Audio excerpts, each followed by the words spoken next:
c'est Alexandre pour Technoid et bienvenue pour ce nouveau test. Aujourd'hui, on va parler du Asus Zenfone 4. Alors oui, le Zenfone 5 est en passe d'arriver. Oui, je suis en retard. Oui, il arrive vraiment en retard. Oui, je sais. Mais on teste ce qu'on peut. J'ai mis un peu de temps avant de pouvoir le tester, soit parce que j'avais d'autres produits en test, soit parce que je n'avais pas la priorité. C'est surtout ça. Le truc, c'est que j'ai quand même aujourd'hui pu le tester. Il se complète bien avec la gamme qui arrive. Donc, il n'est pas inintéressant. Il est même il a d'autres intérêts. Il va surtout baisser en prix, ce qui va être le principal avantage. Donc, ça va être aussi un petit peu sur ce côté-là qu'on va pouvoir appuyer. L'autre chose aussi, c'est que je l'aurais testé sur Oreo, ce qui fait aussi une petite différence, puisque j'ai le droit aussi à la dernière version tout simplement d'Android chez Asus, avec la dernière version surtout de Zenui.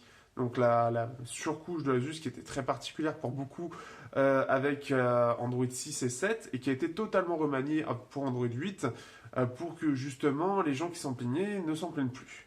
Et ça, on va le voir tout de suite dans le test. Donc en tout cas, bon voilà, j'ai enfin pu mettre la main dessus, certes en retard, mais ça reste un téléphone qui est intéressant et qui a ses atouts et qui me permet quand même de voir l'évolution avec le Zenfone 3 notamment, qui fait actuellement ici.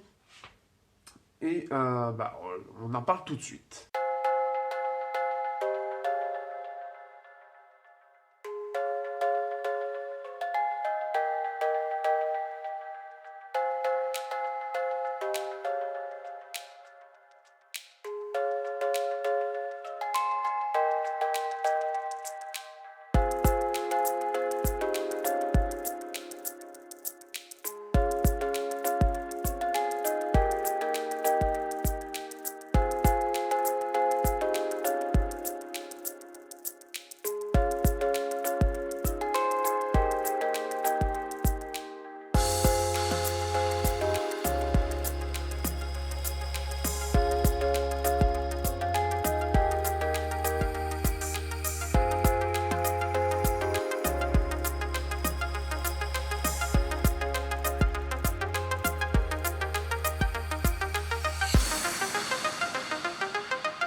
Au niveau du design, donc au niveau de la façade avant et même arrière, on va tout de suite reconnaître vers qui Asus s'est tourné pour le design. En effet, ça se voit à chaque fois, Asus s'inspire fortement des concurrents. Ce qui était bien jusqu'au Zenfone 4, c'est que ça s'inspirait pas de chez Apple. Maintenant, si. Faisons d'abord le tour du propriétaire. Donc, sur la face avant, un écran de 5.5 pouces avec le haut-parleur donc en haut, avec la caméra et capteur de proximité. Vous avez le lecteur d'empreintes en bas avec les touches rétroéclairées, retour et home. Hop. De ce côté-là, vous avez donc... Hop, que je fasse bien le focus, voilà. On va même rapprocher. De ce côté-là, vous avez le bouton power et volume. Au-dessus, vous avez juste le micro ambiant avec les antennes. Du côté gauche, ici, ça va être donc le tiroir, donc soit dual nano SIM, soit SIM plus carte SD. En dessous, vous avez droit donc aux antennes, la prise jack, le port USB Type C et le haut-parleur. Donc quelque chose de totalement classique pour l'instant. Et le dos qui, lui, a beaucoup changé par rapport au Zenfone 3. Donc c'est-à-dire qu'on a le double capteur avec ici le double flash et le capteur RGB. En effet, Asus, on en reparlera sur la partie photo, a réussi à intégrer, donc ça fait presque comme s'il y avait 3 capteurs. En fait, un peu comme Sony, c'est-à-dire que Sony utilise un espèce de capteur qui va capturer les couleurs. Et donc là, en fait, ils l'ont implanté, ça fait un troisième rond au lieu d'avoir plein de petites choses. Et c'est assez discret et donc il faut le deviner pour le savoir. Donc bien sûr, tout est en vert. On peut voir toujours ce côté un peu disque vinyle, je sais plus comment ça s'appelle, mais disque vinyle qui est toujours présent. On l'avait déjà sur le Zenfone 3, on l'avait déjà avant, et ça perdure toujours. Donc c'est ce qui fait un peu la marque de fabrique de l'appareil. C'est vraiment ce côté vinyle centré sur avant, sur le Zenfone 3, c'est centré au niveau du lecteur d'empreintes. Maintenant, c'est centré sur Asus. Alors bon, pour ceux qui vont se plaindre des traces de doigts, bon vous me connaissez. Pour ceux qui me connaissent pas, malheureusement, au moins ça vous permet de voir que ça prend les traces de doigts. Et pour ceux qui me connaissent, vous avez l'habitude. Alors on peut voir que c'est un appareil qui a du vécu, donc forcément, qu'est-ce qui a pas mal... Alors est-ce que j'arrive à le montrer sur tout ça? Je sais pas si... Ah si, peut-être là. Ça va être compliqué. Surtout s'il fait pas le focus où il faut. Mais en gros, on peut le voir ici. On le voit ici, les rayures vont être assez fortes ici, suivant les tests qu'il y a eu. Donc attention à bien le protéger, c'est surtout, et là on va le voir, est-ce qu'on va le voir? Oui, on le voit un petit peu. On peut voir que il y a une rayure en fait entre les deux capteurs ici. Donc il faudra faire attention. Si vous avez la possibilité, prenez une protection. Normalement, il y en a une qui est inclue dans la boîte. Je vous mets de toute façon l'unboxing, vous avez la possibilité d'y accéder. Mais il y a une protection déjà dans la boîte, donc n'hésitez pas à l'utiliser ou prenez un silicone ou un skin pour protéger, parce que le verre risque de s'abîmer plus ou moins rapidement. J'ai l'impression, alors après je sais pas par rapport au Zenfone 3, vu que le Zenfone 3j'ai pu le garder, et celui-là je l'ai juste en test au dernier moment, mais j'ai l'impression qu'il prend plus les coups, les rayures que l'ancien. Ou alors le mec qui l'utilisait avant, il le posait je ne sais où, et les rayures ont été fortes. Au-delà de ça, la grande différence par rapport au Zenfone 3, donc tout d'abord c'est le dos. Le dos qui prend du côté du Honor 8.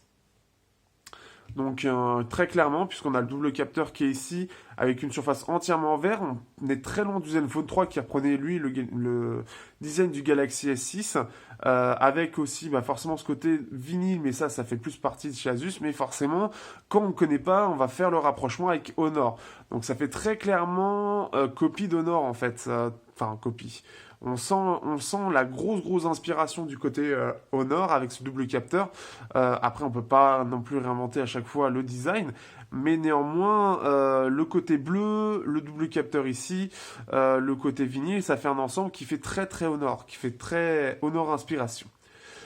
Au-delà de ça, le lecteur d'empreintes, j'en profite, j'en parle maintenant. C'est plutôt bon de ce point de vue-là, comme vous pouvez voir. Donc ça, c'est plutôt cool.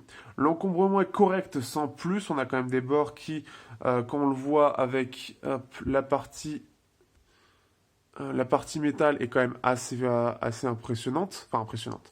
Elle est assez grosse. Ça reste correct, ça reste dans la moyenne. Mais pour un téléphone qui était vendu au départ à 500 €, c'est dommage qu'il n'y ait pas eu plus d'efforts de ce point de vue-là. Au-delà de ça, il n'y a pas grand-chose à dire de plus sur le design, ça reste très propre. On s'éloigne de ce que fait... Enfin, on s'éloigne. Au moins, ça se renouvelle à chaque année au niveau du design des Asus. Donc, chaque année, on a vraiment un design totalement différent.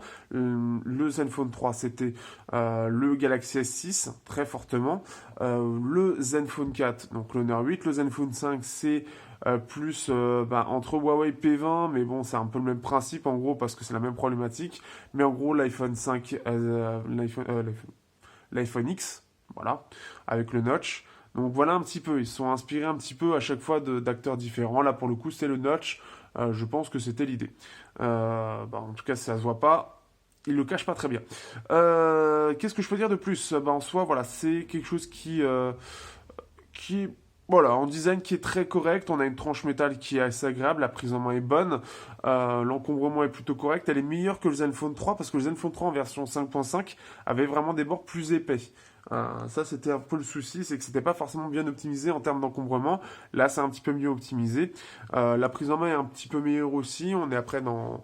Globalement c'est à peu près la même chose sur la façade avant.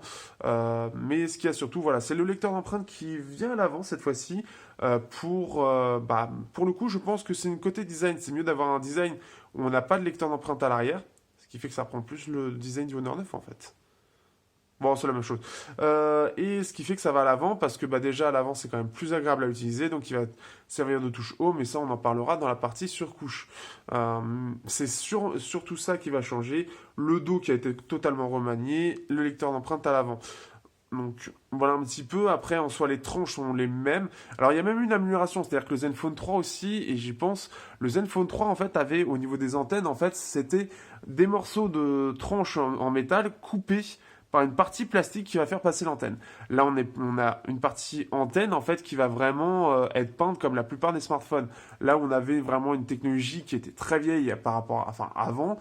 Là, on a une technologie qui est plus actuelle, c'est-à-dire des antennes peintes pour faire passer l'appareil. Alors qu'avant, ça faisait vraiment cheap avec ce côté où on avait un morceau de plastique, une tranche en plastique qui venait couper clairement la tranche métal. Donc c'était très très particulier. Mais après, voilà, c'est surtout ça. Au-delà de ça, après le reste, ce sera dans les parties différentes. Mais voilà, un design qui est propre, clairement, qui est très propre, c'est bien fait, c'est agréable à utiliser, c'est agréable au toucher. C'est surtout qu'il faut le protéger. Au niveau de la surcouche, là on est sur de l'Android comme vous aimez bien, en tout cas bien mieux du côté de Zenui. Tout d'abord, la chose très sympathique. Asus avait dit que pour les Zenfone 3, la gamme Zenfone 3 et la gamme Zenfone 4, tout serait mis à jour au second trimestre 2018. Eh bien, pour vous dire, ils ont été même mieux que ça. Ils ont sorti même avant, c'est-à-dire qu'en février, ils ont sorti la mise à jour, même janvier apparemment, ils ont sorti la mise à jour Android 8. C'était en janvier et février pour le Zenfone 3. Donc, ce qui fait que le Zenfone 3, j'ai eu Oreo. J'ai eu quelques soucis avec pour la caméra notamment. En fait, la prise son était beaucoup trop basse, qu'ils ont réglé avec une mise à jour. Et ça a été aussi le cas pour le Zenfone 4. Donc, très réactif niveau mise à jour. Pour exemple, le Zenfone 3 était sorti sous Android 6, il a eu droit à Android 7 et Android 8 avec un temps assez rapide à chaque fois. Donc ça, c'est plutôt cool. Asus fait des efforts, des gros efforts au niveau du suivi, ce qui est très agréable. L'autre chose, c'est qu'il y a eu un gros effort en termes de design. Zenui, qui était Zenui 4, je crois, j'ai un doute. En tout cas, Zenui sur Android 6 et 7 il y avait des applications partout. C'était très redondant, c'était lourd, et pour beaucoup, le design n'aidait pas beaucoup. Rien que déjà ici, voici la différence. Là, on est sur un design qui se rapproche d'Android Stock, ça a été quand même modifié. On a beaucoup d'options quand même ici qui sont intéressantes pour certaines, mais on va voir juste après. Mais en tout cas, en termes de design, c'est beaucoup plus agréable. Alors, vous voyez par exemple ici dans les raccourcis, alors on a la NFC, ce qui est plutôt cool.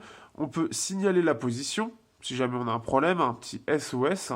Donc ça peut être toujours sympa d'avoir ça. Donc ça, c'est repris un peu d'iPhone. Et ça, c'est plutôt cool d'avoir ce côté, hop, voilà, on accepte, blablabla. Mais connexion au service de position, on peut envoyer la position là où on veut. Donc ça peut être quelque chose de rapide. Si on veut faire ça rapidement, on a un raccourci. On a la capture d'écran, forcément. On a aussi le multifenêtre.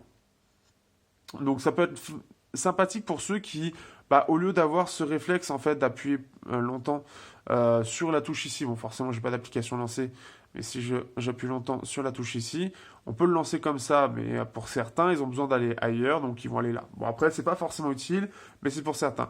On a la synchronisation auto, beaucoup regrettent sur beaucoup d'appareils de ne pas l'avoir, eux ils l'ont gardé, donc ça peut être ça. On a la fonctionnement à une main, diffusé, donc le côté Chromecast, ne pas déranger. Donc voilà, avec le côté, on peut aller chercher l'option, l'assistant audio. Donc aller chercher directement tout ce qui est réglage égaliseur. La radio FM qui est présent, l'économiseur de données, température de couleur. Donc là, on va pouvoir automatique ou non. Donc il va gérer selon comme on est. Le mode gant, le mode de batterie qu'on va pouvoir changer directement aussi avec normal, performance, économie, super économie. On y reviendra juste après. Gestionnaire de démarrage et balayer. Donc là, balayer, ça va être analyser l'appareil. Voilà un petit peu pour les petites choses. Hop. Ah bah tiens. Ça, c'est du bug. Ah tiens. Le fond qui bug, voilà. Bref. Au-delà de ça, donc, ce qui fait qu'on va avoir un système à la Google Pixel, c'est-à-dire qu'on va aller vers le haut pour avoir le tiroir d'applications. Et au niveau des applications Asus, on peut voir qu'il y a eu un gros ménage de fait. On a toujours calculatrice, horloge, gestionnaire de fichiers, magnétophone, météo, web storage, quelque chose de classique, l'appareil photo, la galerie, donc que je trouve agréable. On a maintenant la détection de visage qui peut être fait. Donc ça, c'est sympa aussi d'avoir ce système qui maintenant est fait un petit peu partout. On peut avoir tous les photos ou via album ou parcourir, donc contact, vidéo, etc. Donc ça peut être toujours sympa. Voilà, par exemple, on a ça. Ensuite, l'appareil photo. Alors l'appareil photo, c'est peut-être l'une des applications qui a le moins changé avec Android 8. Alors déjà, ce qui est bien, ce que j'apprécie toujours autant par rapport aux Zenfone Zoom, c'est qu'on a toujours le choix, et j'en parlerai, de quel capteur on utilise et quel capteur on peut forcer. Bon là c'est un peu plus particulier, mais ce qu'on pouvait faire sur le Zenfone Zoom S, qu'on peut parler par exemple sur le Note 8, ce qui est assez étrange. Le gestionnaire mobile qu'on vient d'ouvrir. Donc vous voyez encore des petites choses qui sont redondantes. Donc, on a plusieurs accès, ce que je trouve quand même assez sympa. Selfie Master, en gros, ça va permettre que sur n'importe quelle application, ça va aller chercher, donc Beauty Live, ça va aller permettre en fait d'activer un système de filtre pour avoir le filtre beauté comme si on était sur l'appareil photo. Donc ça le force et ça en fait, ils ont travaillé ça pour que ça détecte les applications sur lesquelles il est lancé. Ensuite, on a forcément après les applications Google, mais là vous voyez en fait c'est tout. Là c'est tout ce que vous avez de chez Asus. Et en fait, si on va ici, c'est là où ils ont tout mis et l'ont mis beaucoup plus intelligemment. D'ailleurs, ils ont bien repris les paramètres Google et on va aller voir ça. Donc connexion, on va pouvoir gérer donc toutes les connexions, NFC, on va pouvoir avoir les DPN, VPN, RPV. Je ne sais même pas. RPV, c'est VPN en fait. Donc ils ont vraiment tout, en plus de ça, tout traduit. Paramètres double carte SIM, voilà, donc après on va pouvoir tout gérer. Donc là le côté classique, point d'accès, réseau mobile. Donc voilà, donc là-dessus pas de problème. De ce point de vue-là, c'est complet. Notification, donc on va pouvoir gérer les autorisations, informations sur les applications, autorisations, applications par défaut par exemple aussi, on va pouvoir gérer. Notification, voilà, donc ça c'est les trucs classiques. Le son et vibration, donc ça toujours classique. Et on a l'assistant audio qui vient aussi s'intégrer ici. Donc on a même un aperçu, c'est assez complet, j'y reparlerai sur la musique pour être un peu plus complet sur la musique. Ensuite, nous avons stockage et mémoire. Alors, ce qu'il y a de bien, par exemple, on a, donc, si on va dessus, libérer de l'espace, gestionnaire d'espace de stockage. Ça, c'est quelque chose qui est arrivé avec Android 8 directement.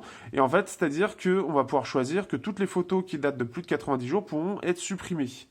Donc ça, c'est le côté un peu avec Google Photos qui peut être très sympa. Donc ce qui fait qu'on peut libérer de l'espace, bon ça c'est classique. Voilà, système, qu'est-ce que prend quoi, donc classique. Et la mémoire vive qui est gérée ici, sachant qu'on en a 4. Donc, voilà, bon ça c'est classique aussi. La batterie. La batterie, alors là, il y a une grosse évolution qui a été faite avec Android 8, qui a bien sûr repris donc Asus avec donc 73%, il reste 16 heures. Dernière charge complète il y a une semaine, oui, je l'ai mis un petit peu en pause, et utilisation de l'écran depuis la dernière charge complète, donc par exemple 4 heures. Donc on a l'économiseur de batterie, donc on peut choisir super économie, normal, voilà, donc ça. Et on a la commutation qui est toujours présent et le personnalisé, donc ça c'est plus à côté Asus. Détecter les applications consommant de la batterie, ça c'est plus aussi Asus qui l'a implanté, donc qui permet de voir s'il y a de la surconsommation. Gestionnaire de démarrage, donc toutes les applications, vous pouvez dire qu'elles peuvent démarrer au démarrage automatiquement ou non. Le pourcentage ou non de batterie et la veille qui est mis ici. Donc c'est dans batterie. Alors, normalement, on va la voir aussi ici. Voilà, on a aussi la veille. Donc, voilà, le côté récurrent, on peut avoir un petit peu partout. Plusieurs, en fait, c'est vraiment pour... ils se disent, on va penser à tout le monde et on sait que certains vont aller dans batterie alors que d'autres vont aller dans affichage. C'est un peu ça, en fait, l'idée que je comprends d'Asus. On va bien sûr pouvoir gérer tout ce qui est taille d'affichage, taille de police, style de police par défaut, ils l'ont mis aussi, hein, histoire d'être sympathique. Économiseur d'écran, voyant LED... Donc on a une petite LED qui est fait d'ailleurs comme Honor. Là je l'aurais pas, je pense pas. Mais en fait avec Honor aussi, on l'a en fait ici, sur le côté ici. Je sais pas si je recevrai une notification, mais on l'a sur le coin, là où il y a le haut-parleur. Donc vraiment comme ce que propose Zuc ou Honor. Rétro-éclairage des touches tactiles toujours activées. Donc voilà, ça peut être ça aussi. Les couleurs d'écran, donc en fait, on l'a plus que via cette option-là, au lieu d'avoir l'application dédiée en plus de ça. Et on a toujours ce même principe, on va pouvoir choisir.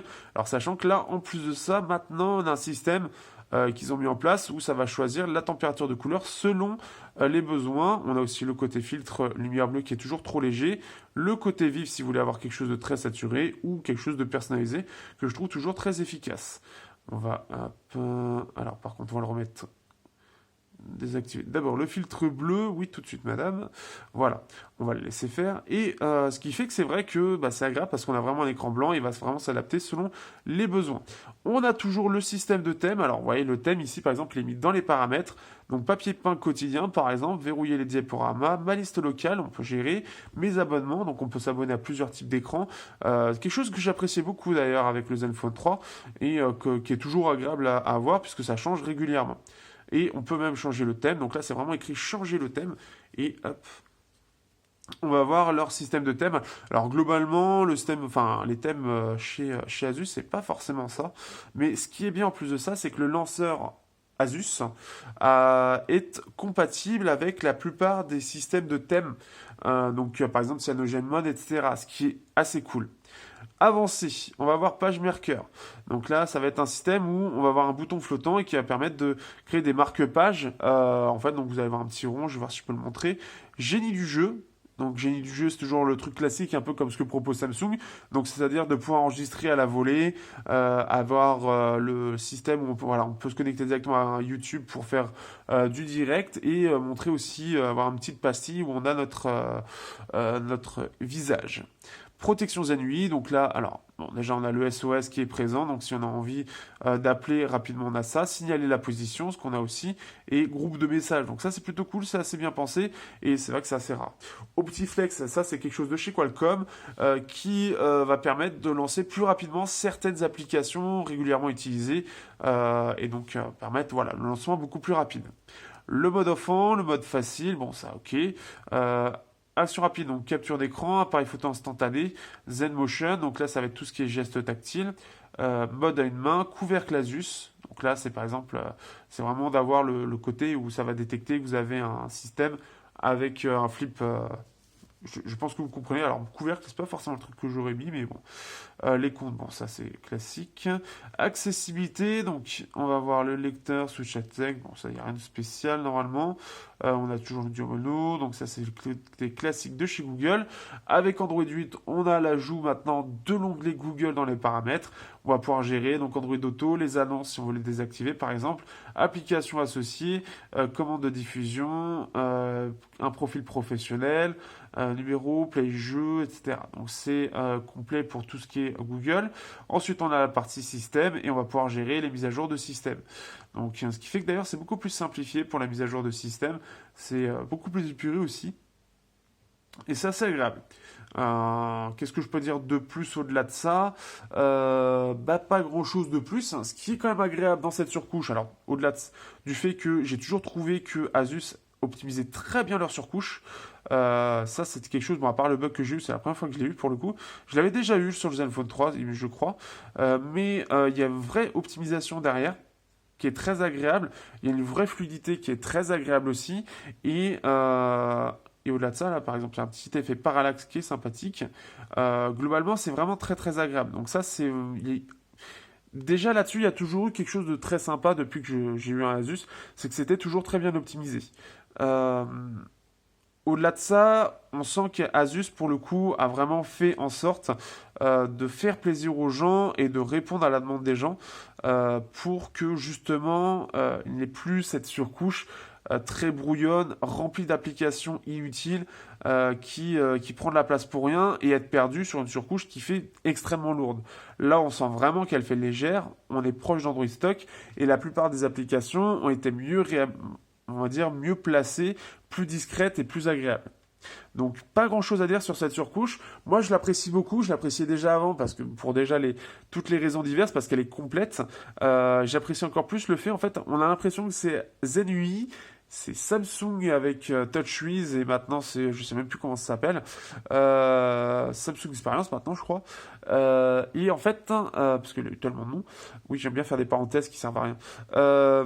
Mais au-delà de ça, ce que je veux dire, c'est que j'ai l'impression d'avoir Samsung avec la même évolution. C'est-à-dire qu'ils ont voulu en mettre plein. Et puis à un moment, les gens disent non mais stop, là faut se calmer les gars. Là, stop. Là, ce serait bien que vous ayez quelque chose de plus léger. Fait ok les gars, on va faire plus léger. Et ça fait exactement la même chose. On l'a eu avec le S6 ou S7 pour Samsung. C'était là où il y a le plus gros travail. Là, c'est Zenfone 3, Zenfone 4. Enfin là pour le coup c'est Android Oreo qui a fait le nécessaire. Donc on peut voir vraiment de ce point de vue là. Mais c'est très agréable comme surcouche. Il y a une grosse évolution et bravo Asus toujours pour cette optimisation au poil qui fait rougir d'ailleurs un certain Motorola Moto Z2 Play qui a eu Android, qui n'a pas toujours pas eu Android Oreo et qui a une optimisation qui est similaire. Donc comme quoi. Donc bravo Asus tout simplement pour cette partie-là et bravo pour tous les efforts qu'ils ont fait sur la surcouche. Au niveau de l'écran, donc là on est sur un écran IPS Full HD en 5.5 pouces. Donc quelque chose d'assez classique. Il y a eu tout de même une amélioration par rapport à ce que proposait Asus avec le Zenfone 3, où je crois, j'ai l'impression que c'était en 30 fps. En tout cas, c'était pas terrible, je trouvais l'écran, il y avait quelque chose qui manquait un peu. Là, alors déjà en termes de luminosité, comme vous pouvez voir, donc ça peut être très lumineux comme très peu, donc pas de souci de ce point de vue-là. Les couleurs sont plutôt jolies. Alors en plus de ça, elles s'adaptent, mais elles sont plutôt justes et jolies, ce qui fait que c'est assez agréable. On a un côté légèrement vif qui est vraiment agréable, on a un bon contraste. Ce qui fait que si on lance ici, voilà. Donc, hop, ici on peut voir qu'on a un bon contraste.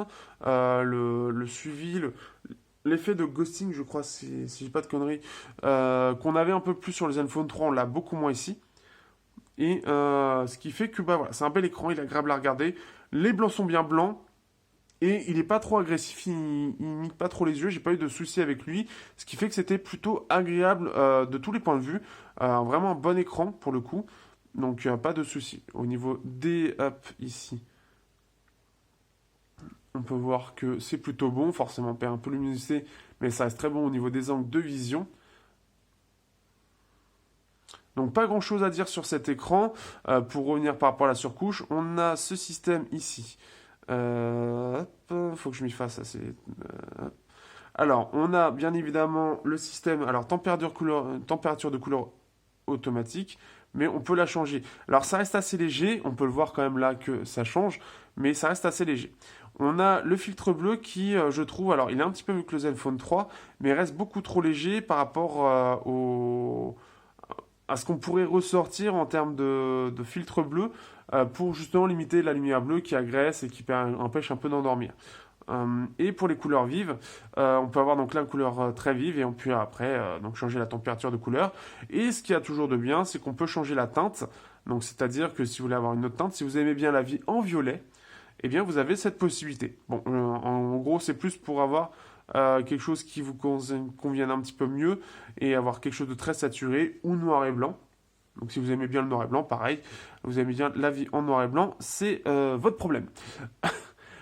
Pour faire ça, donc voilà, donc pas de souci du côté de l'écran, c'est complet, le système de gestion des couleurs est complète, donc pas de problème de ce point de vue-là. Au niveau du son, Asus est passé au dual speaker, du double haut-parleur, qui est plutôt pas mal d'ailleurs, et surtout assez puissant.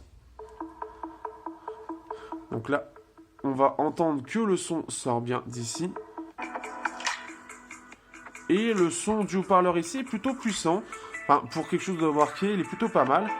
Et le son en bas est plutôt bon aussi. Alors forcément, selon comment on va faire, ça va être un petit peu différent. On va essayer d'avoir quelque chose d'un petit peu plus punchy, histoire de montrer un peu ce qu'il a dans le ventre. Mais le son est vraiment pas mal, j'étais assez étonné. Et j'avais totalement zappé qu'il y avait ça.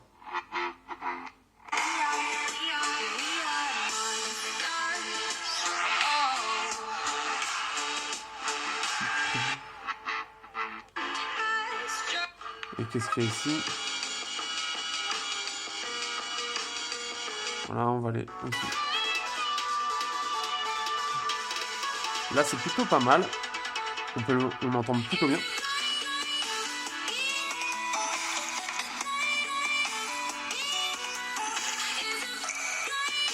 Voilà un petit peu pour le son en haut-parleur. Donc, ce qui fait que c'est plutôt pas mal. Bien Gearbest qui vient en même temps faire sa petite pub via Messenger.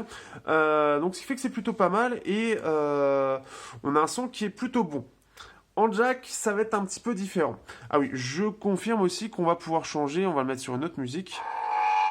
Alors, on va pas celle-ci. On va pouvoir, via l'assistant audio, permettre d'avoir quelque chose d'un petit peu différent. On va avoir quelque chose plus orienté vocal. Rock, qui est un peu plus sympa en général. Ou pop. Le plus sympa étant rock. On va avoir stéréo. Donc mono, donc si vous voulez juste que ce soit par là, donc pour ceux qui préfèrent.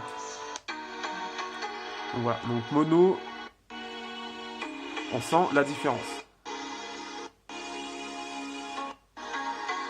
Donc on sent que ça a vraiment été aussi pensé forcément. Alors j'aimerais bien trouver quelque chose d'un petit peu plus sympa en termes de son pour... Ah là ça va être sympa.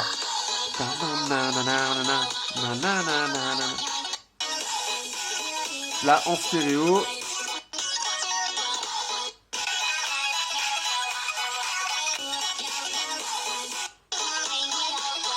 Voilà un petit peu pour cette partie-là. Donc ce qui fait que c'est assez intéressant. De ce point de vue-là, le son est plutôt pas mal. En jack, on a un son qui est pas mal du tout aussi. Le seul souci, alors pareil, donc avec maintenant mes intras un petit peu exigeants, tout ça, mon oreille qui est un peu à l'écoute, le souci que j'ai, c'est surtout qu'il y a beaucoup de... En fait, il y a un souffle. Le souffle, en fait, c'est d'avoir un espèce de... Alors, vous pouvez l'entendre par exemple, peut-être même avec, justement, en fait, si je dis rien, et ben vous avez peut-être entendu un petit souffle, un léger... c'est-à-dire que ce n'est pas vide de son, il y a un petit souffle, il y a un petit qui se fait. Et c'est quelque chose que j'ai quand j'écoute de la musique avec lui. Il y a un léger souffle malheureusement qui fait que la prestation est plutôt pas mal globalement. On a un bon détail, une bonne alimentation, etc. Mais ce souffle va être assez invasif pour les plus exigeants, c'est-à-dire qu'on va vraiment l'entendre. C'est-à-dire que quand j'utilise mes casettes ZS6 ou les YU Pro, le souffle est vraiment important et se distingue trop en fait. Et ce qui fait que ça pose un petit peu problème pour ceux qui aiment bien quand le son est net, alors que là, ça va un petit peu justement casser quand vous avez des musiques très légères, comme vous avez entendu, il peut y avoir des trucs très légers, juste une note, mais c'est quand vous avez le souffle juste derrière, ben, c'est un petit peu désagréable. Donc c'est un peu dommage, je sais pas, ça peut être réglé par la suite via une petite mise à jour logicielle, mais il y a juste ça à régler pour avoir quelque chose de parfait. En comparaison, le Moto Z2 Play a un son qui est quand même bien meilleur, je trouve, déjà parce qu'il n'y a pas ce souffle qui est présent, mais aussi on a un son qui est globalement un peu meilleur quand même. C'est un peu mieux maîtrisé du côté de Motorola, avec un son de meilleure qualité globalement. Donc à voir si c'est juste logiciel ou s'il y a des choses à faire, s'il y a des choses qui ont été faites côté autre part en fait matériel.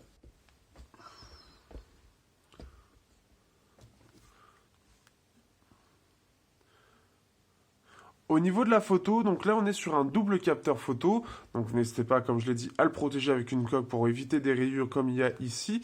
Donc on a un double capteur, donc un 12 mégapixels plus un 8 mégapixels en grand angle. C'est un peu la nouveauté de ces nouveaux Asus, c'est qu'ils ont décidé un petit peu sur leur fer de lance de mettre en avant le grand angle plutôt que le double capteur classique. Le grand angle n'étant pas très répandu, c'est surtout LG qui l'a utilisé, et en général c'est plus de la téléphoto, donc ce qui fait qu'un zoom x2 qui est utilisé. Là, on est sur donc un 12 mégapixels qui est assez performant d'ailleurs. Donc par exemple sur cette fleur, bah, voilà ce que j'ai pu faire. Alors j'ai une petite précision. Alors donc on a bien sûr une stabilisation qui est optique et électronique sur les deux objectifs en plus de ça. Et aussi on a un capteur RGB, comme je l'avais dit dans la partie design, qui va permettre de capturer les couleurs en fait.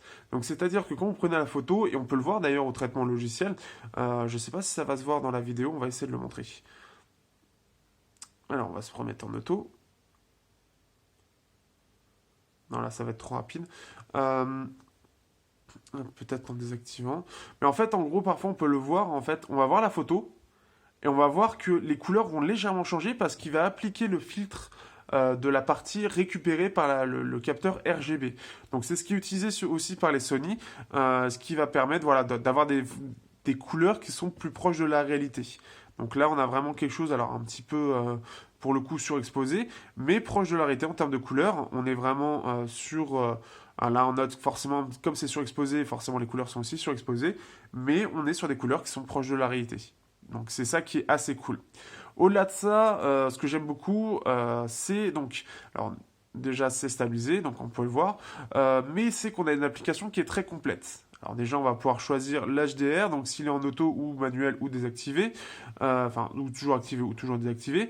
Le mode portrait, alors le mode portrait va utiliser le capteur principal et le capteur grand angle pour la partie comment Que je dis pas de conneries, pour le détourage.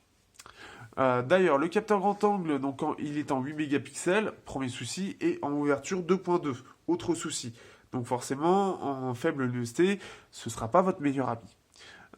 Au-delà de ça, donc ce qui fait qu'on a la gestion du flash aussi, qu'on peut toujours allumer, etc. Donc ça c'est complet. Pour passer du mode normal au mode, donc comme vous pouvez voir ici, mode normal au mode grand angle, en fait vous avez un petit bouton sur lequel appuyer. Donc la transition se fait plutôt pas mal, mais c'est parfois un petit peu lent. Là, en tout cas, c'est assez rapide. Mais on peut voir la différence, hein. Vous voyez, je vois juste ici, et vous voyez que, en fait, au final, il y a bien d'autres boîtes derrière qui s'entassent. Voilà un petit peu. Déjà, première chose. Alors, aussi, le capteur principal peut capturer en 1080p 60 fps ou 4K 30 fps. Le capteur grand angle sera limité au 1080p 30 fps. Mais aussi, il est stabilisé. Le mode pro est ultra complet. C'est le truc que j'adore. Alors tout d'abord, il faut savoir que on va pouvoir... alors, on va aller chercher hop, ici. On va pouvoir gérer l'optimisation, donc c'est-à-dire le lissage, etc. Normalement, on peut faire le RAW, mais là, je ne le vois pas. Je me souviens qu'on pouvait faire du RAW, mais alors est-ce que ça a disparu depuis? Peut-être. Et ce qui fait qu'au-delà de ça, donc on va pouvoir gérer le focus. Bon, quelque chose de classique, hein. On va pouvoir gérer, bien sûr, le temps de prise. Alors, on peut aller jusqu'à 1 10 millième, ce qui est très très bas, et 32 secondes pour le plus haut. 32 secondes, c'est beaucoup, ce qui est bien pour des photos de nuit avec des traînées, etc. Donc ça, c'est plutôt cool. L'ISO, on peut aller jusqu'à 3200 et au plus bas 25. C'est le plus bas que j'ai vu, 25. Le plus bas.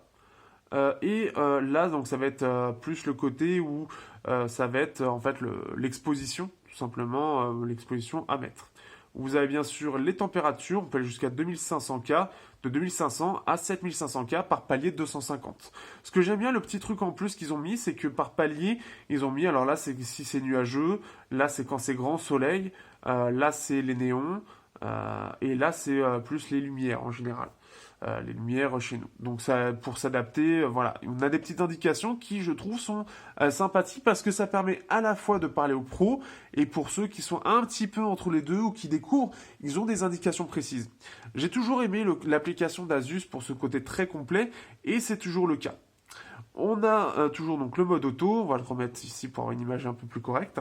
Ah oui, petite chose aussi, vous avez toujours le mode HDR. En fait, enfin, quand vous avez le mode HDR qui est mis, ça vous le dit toujours s'il va mettre le HDR ou non. Donc là, vous voyez qu'il va mettre le HDR. Quand vous êtes en mode portrait, vous le met bien aussi, donc chose à savoir.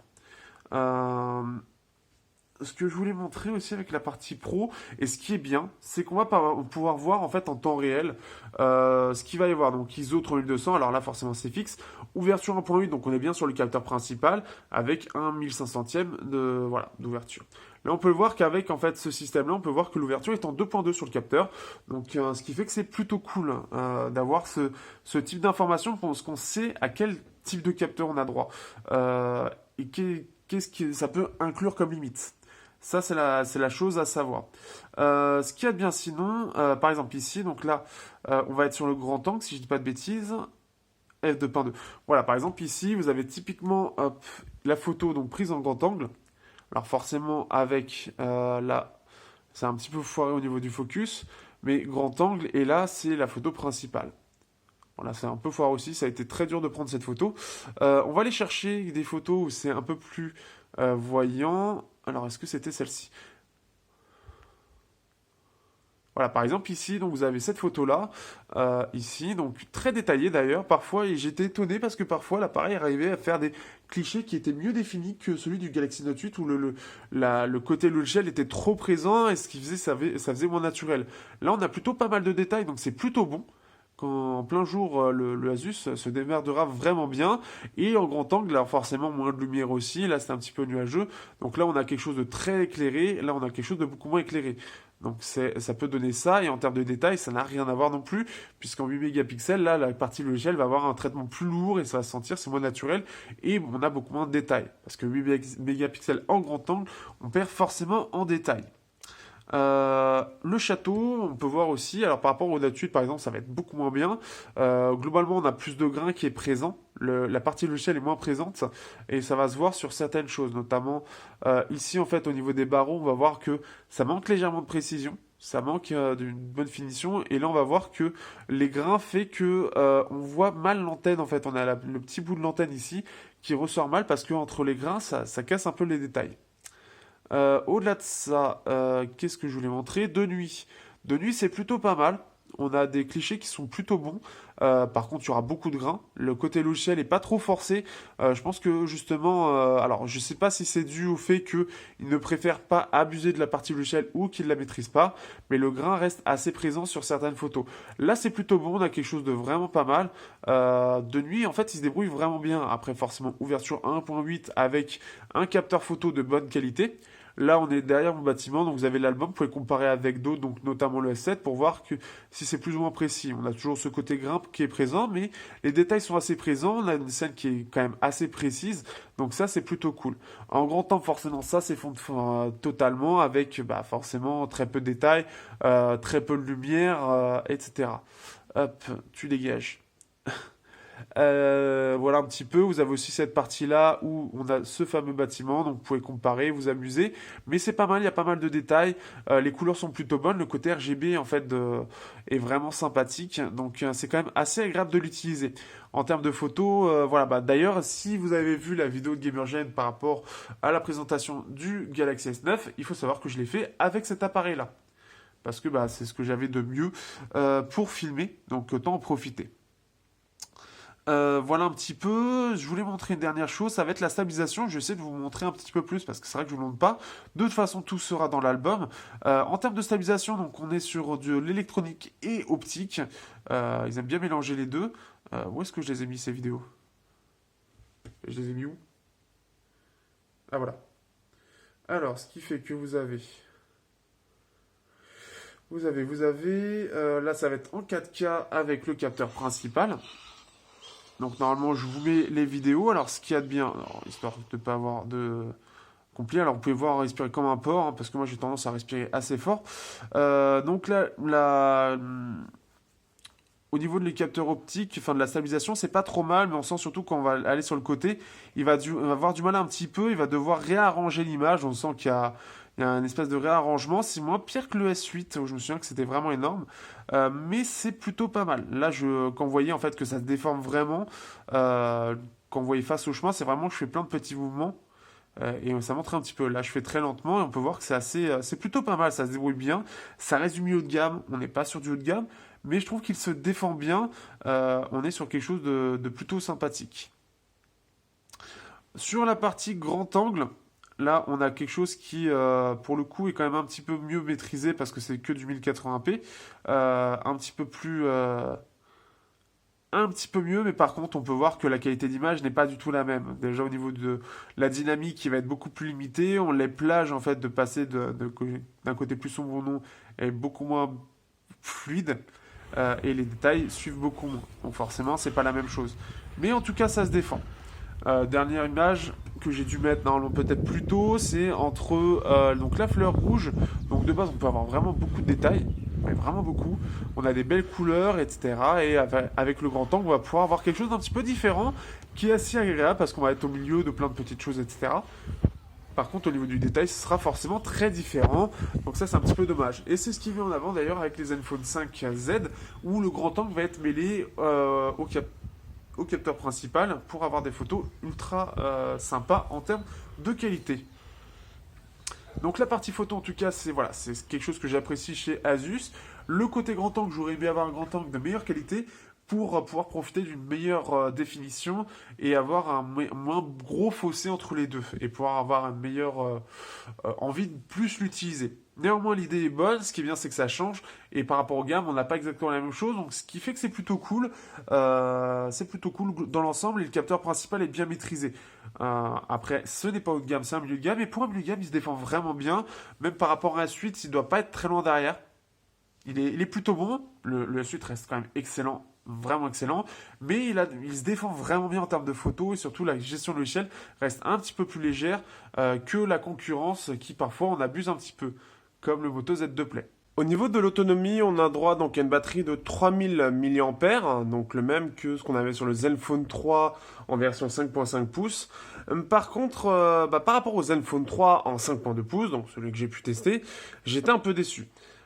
C'était très étonnant, mais je ne sais pas comment avait fait Asus avec le Zenfone 3, mais avec la batterie de 2600 mAh sur la version 5.2 pouces, on arrivait à une autonomie où on pouvait atteindre régulièrement les 6 ou 7 heures écran allumé.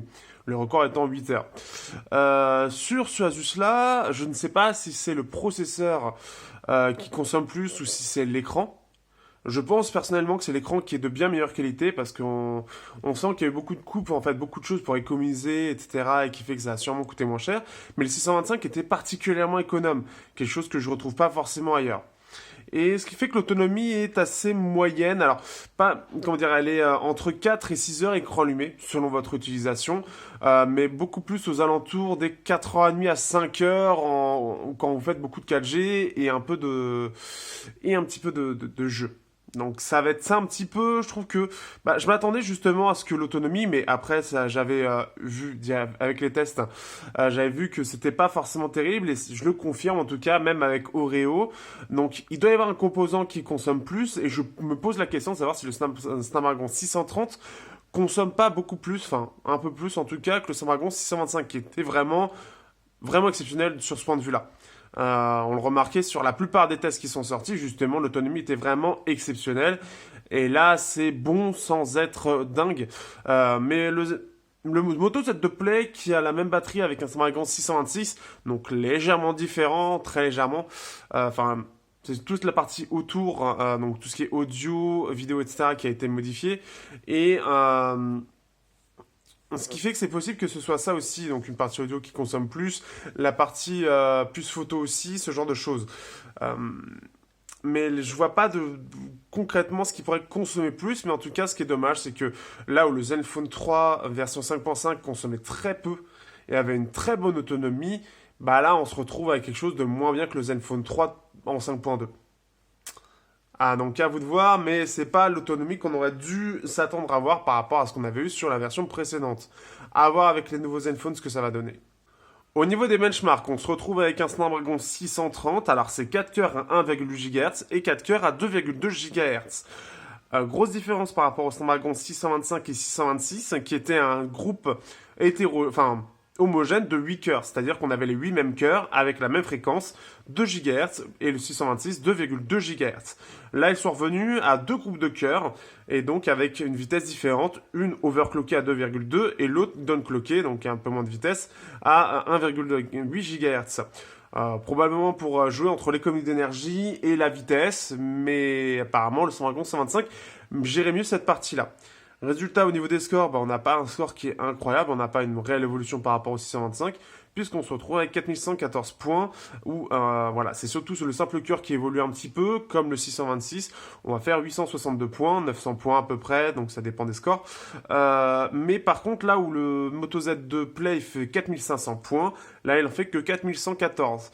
En soi, il n'y aura pas de grosse différence comme ça, mais avec le temps, ça peut creuser légèrement la différence. 400-500 points, ça fait quand même un petit peu une légère différence qui peut, voilà, surtout que là, on est sur du 8 cœurs sur le Moto Z2 Play en 2,2, donc ce qui fait que en termes de besoins, si les besoins augmentent avec le temps, en soi, le 626 sera plus à même de répondre à ces demandes, là où il sera un petit peu moins à même, mais en soi, c'est quasiment la même chose. Ce qu'il faut savoir par rapport à ce processeur, avant de passer sur la partie graphique, en fait, c'est surtout qu'il va partager, on peut le voir d'ailleurs avec la carte mère ici, SDM 660. En gros, il va partager, c'est surtout avec le Snapdragon 653, il va partager la même partie audio, vidéo, photo que le Snapdragon 653, qui est très similaire à 652. Là où le 626 et 625 vont avoir des choses beaucoup plus économiques et beaucoup moins performantes, donc c'est-à-dire sur le traitement de la photo, sur la puce audio qui va être moins bonne aussi globalement, sur tout ce qui est décodage, tout ce qui est gestion, enfin globale de l'appareil, en gros, ça va être moins bon, plus économe en fait en termes de prix, mais forcément moins bon. Là, on a quelque chose de bien mieux et qui est partagé par le Snapdragon 653. Alors, c'est possible qu'il met SDM 660, c'est sûrement la même chose aussi que le 660. Donc, ce qui fait qu'on aura quelque chose qui sera plus évolué et ce qui va permettre notamment de mieux gérer les APN, là où c'est un peu catastrophique sur le Moto Z2 Play. C'est surtout ça la grande différence et qui fait que forcément, c'est pas la partie CPU la plus importante par rapport au 625 ou 626. C'est pas ça qui fait vraiment la différence. Au niveau de la puce graphique, donc là on est sur un Adreno 508, donc une légère évolution du 506 qui forcément était plus limité et on le voit au niveau des scores. C'est vraiment en fait au-delà de la partie donc les puces autour du CPU qui permettent d'améliorer les photos, etc. Il y a aussi la puce graphique qui a évolué et qui a bien évolué pour le coup. Donc, ce qui fait qu'en termes de consommation sur une demi-heure, on a perdu 10%, ce qui est tout à fait correct. Et en termes de performance, on est sur du 598, et donc c'est extrêmement stable. On est à, en gros une moyenne entre 596 et 597, comme vous pouvez le voir ici. Donc, ce qui fait que c'est des performances qui sont bien au-dessus de ce que propose un Snapdragon 625 ou 26, et on va le montrer. Alors, on va aller dans comparaison. Alors, on va aller chercher le Moto Z2 Play. Il est où le Moto Z2 Play? Il est là. Donc, ce qui fait qu'en termes de comparaison, on peut voir que là, on a 430 et 594. Donc, c'est-à-dire qu'on a 40% de performance en plus par rapport au 625 et enfin au 626 qui est déjà un overclock en plus de ça. Donc parce que normalement c'est même moins en général moins de 400, c'est 390, c'est passé à 430 avec les 626. Là on passe à 594. On est quasiment aux mêmes performances que ce que propose le Snapdragon 652 en 2K. Si on compare avec l'Idol, non, Snapdragon 152 en 1080p, donc c'est pareil, on va le montrer juste après. En termes d'autonomie, par contre, bah voilà, on peut voir la différence, le Moto Z2 Play est beaucoup plus économe, 80% de plus. Effectivement, c'était aussi l'une des grosses forces des Snapdragon 125-26, c'est que l'autonomie en termes de puce graphique est excellente. Et c'était vraiment ce qui en faisait aussi une des forces. Et par exemple, le Moto Z Play, quand je faisais des grosses sessions dessus, bah, il était intuable, quoi. Donc, jouer à World of Tanks en sachant que tu vas faire au moins 6 à 7 heures écran allumé, c'est agréable. Et forcément, on ne peut pas avoir la même performance ici. Ils n'ont pas réussi à faire la même chose. On va aller chercher donc un smartphone que j'ai eu. Bah non, ils l'ont pas. On va voir, est-ce que peut-être avec NX. Non, pourquoi il me met le B? Mets-moi le N. X. Non, ils l'auront pas. C'est dommage, on va aller chercher lequel qui est en Snapdragon. Qu'est-ce qu'il y a en Nubia? Nubia Z11, Z9. Ah, il n'y a rien, c'est dommage. C'est dommage, on va aller chercher l'Idol 4S. L'Idol 4S qui, lui, faisait... Alors, il a perdu un peu pour le coup. Mais il faisait 314. Alors, il c'est en 2K, donc ce qui fait qu'on normalement, en fait, on arrive aux alentours des 650, 700 avec un Snapdragon 652. Ce qui est plutôt pas mal du tout. En Snapdragon 153, est-ce qu'il y aura peut-être le CoolPad? Parce qu'il n'y en a pas eu beaucoup des 153 qui sont sortis. Là, le CoolPad, il est en 652. Alors, un peu limité, le Cool C1. Malheureusement, on n'aura rien de mieux. Parce que ça, c'est du 652. Le problème, c'est que le 652, au final, il est un peu disparu de partout. Et le 653 a été pris par quelques constructeurs. Mais pour alors, le trouver... 653, qu'est-ce qu'on avait d'autre? J'ai plus en tête ce qu'on avait en 652. On va aller chercher un petit peu pour comparer un petit peu ce qu'on a. Alors on compare avec le Mate 10, alors Mate 10 en 2K. Le Apollo Light, forcément l'UX20, on va être quelque chose est similaire au LUX20, ce qui est plutôt pas mal. En tout cas en termes de benchmark, dans la réalité, c'est pas forcément la même chose. On a le Meizu Pro 5. Bon, normalement, il est censé être meilleur aussi. Le Pro 6 Plus, forcément. On va aller chercher un petit peu en dessous. Qu'est-ce qu'on pourra avoir? Le Mi Max. Voilà, on a le Mi Max qui, lui, est en Snapdragon 152. Alors, c'est pas les meilleurs en termes d'optimisation Xiaomi. Mais on peut voir qu'il fait 555. On peut attendre normalement les 700 avec un Snapdragon 152. Donc voilà, on voit vraiment qu'il y a une évolution de ce point de vue-là. On peut voir le S7. Bon, après, il y a des limitations un petit peu partout, surtout sur les sur cette partie-là, MX6 458 avec le Helio X20, le Maze Alpha avec le Helio P20, Helio P25 446. Donc là, c'est une vraie évolution, donc plutôt sympathique de ce point de vue-là. Donc ce qui fait que, voilà, et là on peut voir le Moto Z Play à 413. Donc ce qui fait que c'est plutôt pas mal en termes de graphisme, et pourrait jouer au jeu de façon un petit peu plus tranquille que ce que propose encore une fois le 625.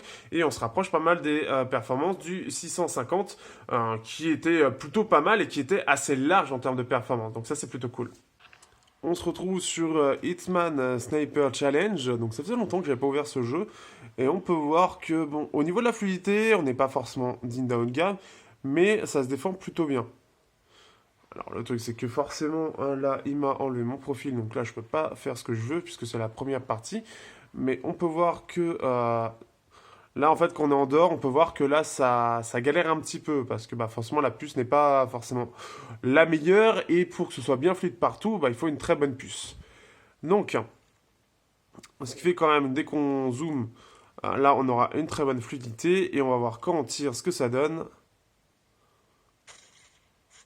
Et là, c'est plutôt bien. Ça manque un petit peu de fluidité au moment où il touche la cible. Mais, hop. On peut voir que ça se défend plutôt bien. Hop. Il n'y a pas de souci de fluidité. Donc ça, c'est plutôt pas mal du côté d'Hitman. Ça gère plutôt bien. C'est juste que forcément, on est un petit peu limité quand on voit la zone d'ensemble. Et là, il faut un haut de gamme plus pour avoir quelque chose de fluide. On va terminer avec Battle Bay pour bien finir cette session de jeu.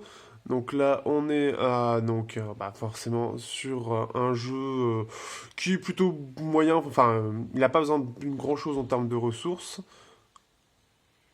Mais il faut quand même que ce soit fluide. Pour la fluidité, pour l'instant, pas de souci.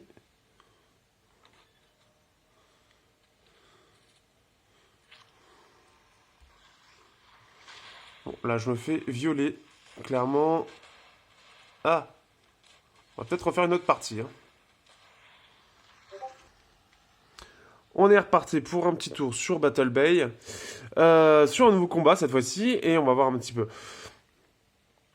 En tout cas, ce qu'il y a de bien, c'est qu'on sent que le téléphone, bon, il chauffe légèrement, il est tiède, mais ça va. Sans plus, il est pas, il chauffe pas trop, donc ça reste correct. Donc ça est dans la lignée. Forcément, on est sur une puce qui est pas non plus très très puissante. On est gravé en 14 nanomètres, donc forcément, pas normalement, la chauffe est assez correcte de ce point de vue-là. On va arriver bientôt au combat. Et le stress est à son comble.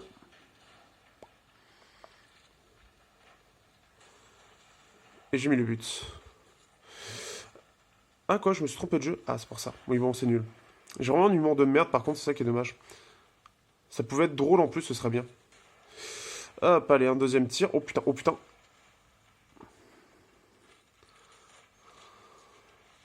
Donc là, on peut voir, pas de soucis au niveau. Là, il y a pas mal d'actions. Hop, lui, il est quasiment mort. On va le terminer. Voilà, ça, c'est fait. Merde, merde, merde.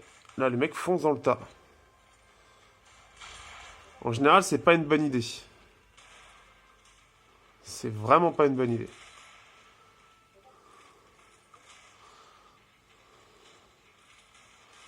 Faut vraiment que t'aies du monde derrière toi. Et là, ça n'a pas l'air d'être trop le cas. Il l'a eu. Hop.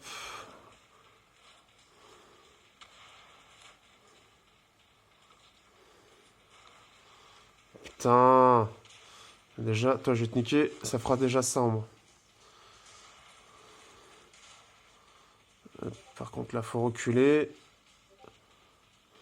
Non, on va avancer. Hop, un petit coup. Il est quasiment mort. Hop. Et vous aurez une vraie partie bien complète, là. Et voilà.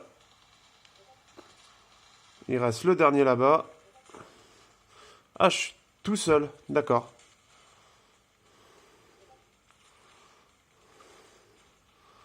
Ouh. Allez, on y croit, on y croit, on y croit.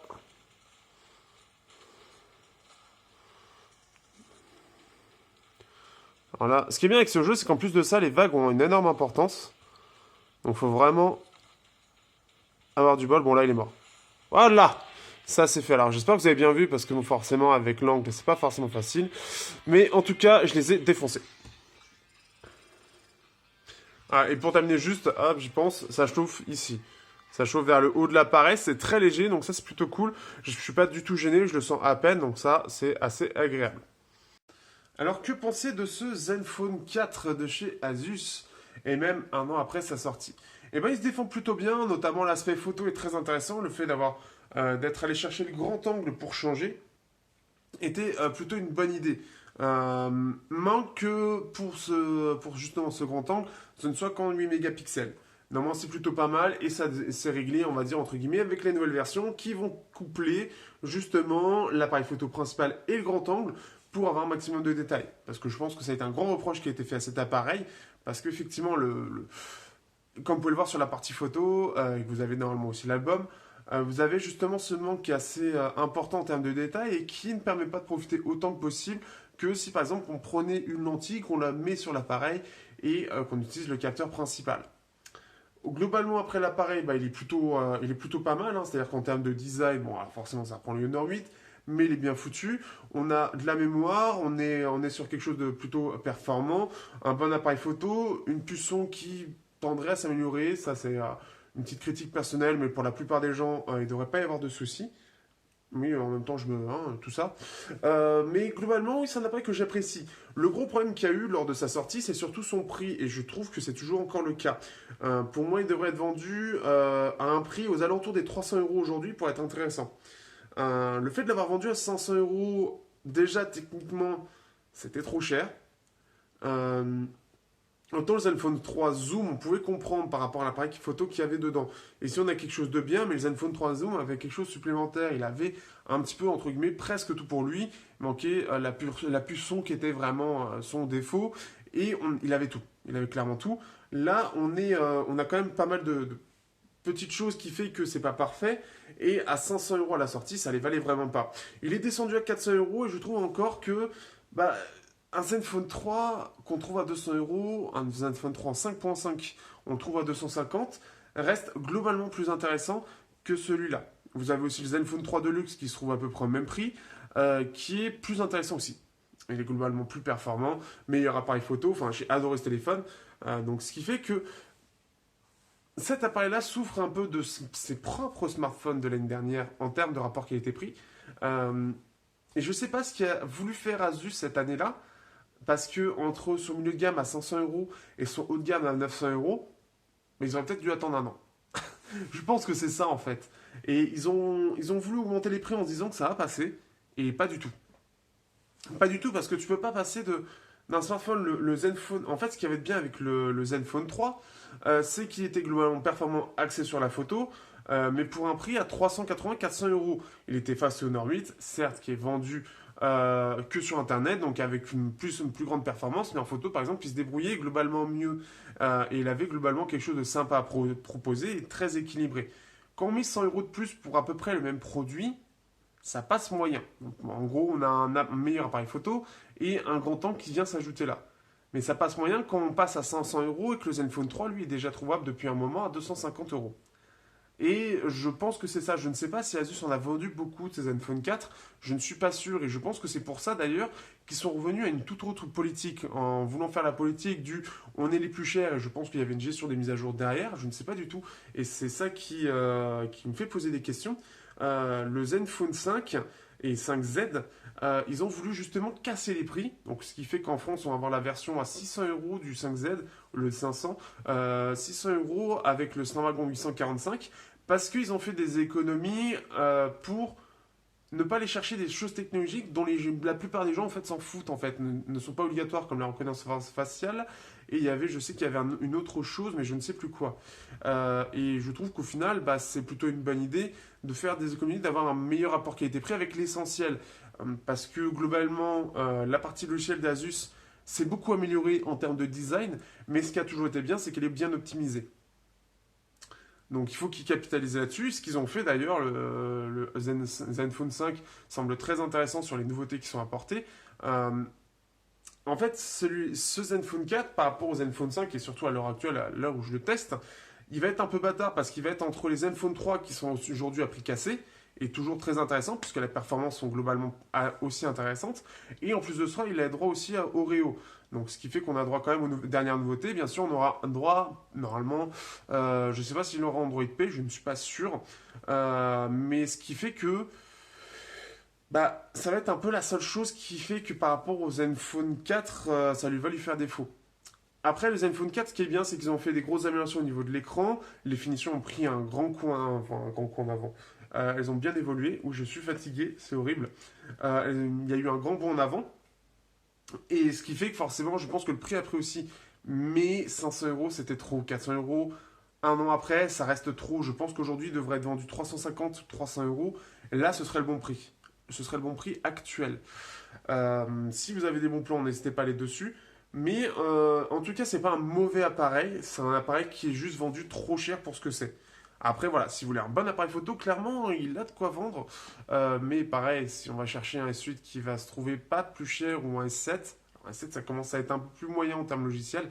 Bah, ça concurrence beaucoup. Enfin, c'est moins concurrentiel. Mais pour un téléphone qui a été vendu en milieu de gamme, il se défend très très bien. Il y a quelque chose, en fait, il capitalise beaucoup sur la photo. Et c'est ce qu'on peut voir là. La photo est quand même très réussie, surtout au niveau des couleurs, globalement. Forcément, enfin, sa Note 8, quand j'ai voulu comparer, ça fait pas le poids sur la plupart des photos, mais il y a des fois où, étonnamment, il est au-dessus du Note 8. Sur certaines conditions, très bonnes conditions, bah, il arrive à être au-dessus du Note 8 parce que logiciellement, il affine plus les détails, par exemple. C'est-à-dire que quand je dis il affine les détails, c'est pas exactement ce que je veux dire, mais c'est au niveau de la gestion logiciel en fait pour retoucher la photo, etc., pour remettre en avant les détails, les couleurs, etc. Asus semble moins l'utiliser que ce que fait Samsung. Samsung a une utilisation du logiciel post, post-photo, on va dire, qui est beaucoup plus importante. Et ce qui fait que sur certaines conditions, ça va se voir énormément. On va voir vraiment qu'il y a une retouche logicielle importante. Alors qu'Asus, pas forcément. L'autre chose qui est bien, c'est qu'on peut aussi le désactiver, ce qui est plutôt cool. Mais voilà, globalement, c'est un appareil que j'ai apprécié. Il y a encore des améliorations à faire, notamment sur la puce son. Le Moto Z2 Play montre un peu mieux la voix. Et surtout, bah, le rapport qualité-prix qui, bah, normalement, là, c'est censé être beaucoup plus maîtrisé avec les futurs Zenfone. Donc j'espère que je les aurai bien plus tôt. Donc ça, il faudra que je vois bien sûr avec l'agence de presse. Mais en tout cas, ça me permet déjà de faire la transition entre le 3 et le 5 pour voir un peu ce que ça donne. C'est juste dommage que je l'ai aussi tard. Mais voilà, voilà. En gros, voilà, voilà, vous savez à peu près tout. Surtout, n'hésitez pas aussi à protéger, je le rappelle, ce smartphone si vous voulez l'acheter, parce que c'est vraiment ça qui fait défaut. Et je trouve beaucoup plus que le Zenfone 3. Parce que la différence, c'est que le Zenfone 3 avait un capteur photo qui ressortait. Donc, ce qui fait que la surface de contact en bas était beaucoup plus limitée. Donc, ça va vraiment se limiter, en fait, à la bordure, en fait, en 2,5D. Vraiment, la pointe ici, où il va y avoir les rayures. Mais là, comme il est plat, de toutes parts, bah, la surface de contact va être beaucoup plus importante. Donc, ce qui fait que bah, il faut faire attention. Il faut le protéger et bah, voir avec les prochains ce que ça va donner. Sur ce, je vous dis à bientôt pour un prochain test. J'espère que cela vous aura plu. N'hésitez pas à le partager si vous voulez me faire connaître. Abonnez-vous, tout ça. On arrive aux 10 000 abonnés, donc bah, le faites encore plus. Comme ça, j'arrive encore plus aux 10 000 abonnés et j'ai encore plus de poids. Voilà, tout ce que j'ai à dire. Et puis, bah, à bientôt.